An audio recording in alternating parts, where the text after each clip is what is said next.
என்ன சாப்பிட்டோம்ங்கிறதே மறந்துடுச்சா? உங்க மறதியை குறிக்க இதை ஃபாலோ பண்ணுங்க.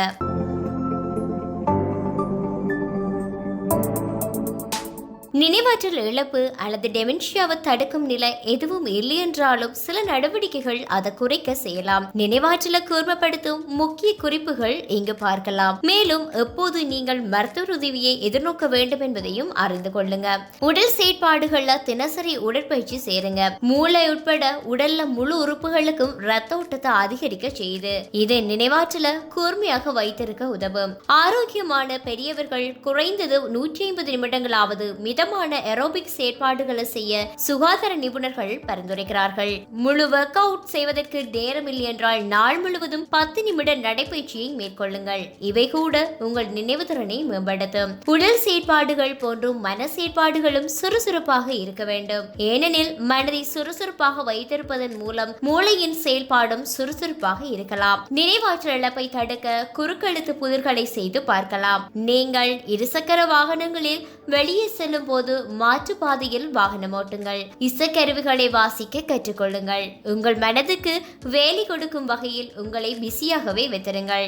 மன அழுத்தம் மற்றும் சோர்வு இரண்டையும் தடுக்க இந்த நட்பு, உறவினர், சமூக தொடர்புகள் உதவலாம். ஏனெனில் மன அழுத்தமும் சோர்வும் நினைவாற்றலுக்கு பங்களிக்கின்றன.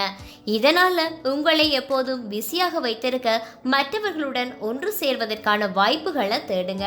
வாய்ப்புகளை உருவாக்கி கொள்ளுங்க. குறிப்பாக நீங்கள் தனிநபராக இருந்தால் அல்லது தனிமையை அதிகம் உணர்ந்தால். ஒரே நேரத்தில் அதிக வேலைகளை செய்து வந்தால் நீங்கள் பல விஷயங்களை மறக்கலாம். அதனால உங்கள் வேலைகளை திட்டமிடுங்க. டயரி, கலண்டரில் குறித்து வைங்க. உங்க வேலைகளை வரிசை கூட்டி திட்டமிடுங்க. ஒவ்வொரு வேலையையும் குறிக்கும் போதே சத்தமாக படித்து குறிப்பிடுங்க. செய்ய வேண்டிய விஷயங்களை அடிக்கடி சரி பாருங்க. செய்து முடித்ததை டிக் செய்யுங்க. உங்கள் பொருள்களை சரியான இடத்துல தொடர்ந்து வைப்பதை உறுதிப்படுத்திக் கொள்ளுங்க. கவனச்சிதறல்களை கட்டுப்படுத்துங்க. உங்களுக்கு மறதியாகக்கூடிய விஷயங்களை உங்களுக்கு பிடித்த ஒன்றோடு தொடர்பு படுத்தி வைத்துக் கொண்டால் அது மறதியை குறைக்க செய்யும். தூக்கம் நினைவுகளை ஒருங்கிணைப்பதில் முக்கிய பங்கு வகிக்குது. அதனால போதுமான தூக்கத்தை பெறுவதற்கு முன்னுரிமை கொடுங்க. நாளொன்றிற்கு 7 முதல் 9 மணி நேர தூக்கம் அவசியம். ஆழ்ந்த தூக்கம் அவசியம் என்பதால தூக்கமின்மை இல்லாமல் பார்த்து கொள்ளுங்க. உணவு ஆரோக்கியம் மூளைக்கும் மிகவும் நல்லது. ஆரோக்கியமான உணவு இதயத்திற்கும் நன்மை செய்யும். பழங்கள், காய்கறிகள் மற்றும் முழு தானியங்கள் எடுப்பது சிறந்தது. மீன், மெலிந்த கோழி இறைச்சி, பீன்ஸ் வகைகள் போன்ற குறைந்த கொழுப்பு புரத மூலங்களை தேர்வு செய்யுங்க. உங்களுக்கு ஆல்கஹால் பழக்கம் இருந்தால் அது நினைவாற்றல் இழப்புக்கு வழிவகுக்கலாம். இதனால மோசமான இந்த பழக்கத்தை கட்டுக்குள் வைங்க. நாள்பட்ட மருத்துவ நிலைமைகளை கண்காணிங்க. மனச்சோர்வு, உயர் ரத்த அழுத்தம், அதிக கொழுப்பு, நீரிழிவு, உடல் பருமன் மற்றும் காது கேளாமை போன்ற மருத்துவ நிலைகளுக்கு மருத்துவ சிகிச்சையை தொடர்ந்து எடுத்துக்கொள்ளுங்க. உங்கள் நோயை எப்படி சிறப்பாக கட்டுக்குள் வைக்கிறீர்களோ அப்படி உங்கள் நினைவாற்றலும் சிறப்பாக இருக்கும். உங்கள் மருந்துகளும் நினைவாற்றலை பாதிக்கலாம் என்பதால இந்த பிரச்சனையை எதிர்கொள்ளும் போதே மருந்துகள் குறித்து மருத்துவரிடம் ஆலோசனைங்க.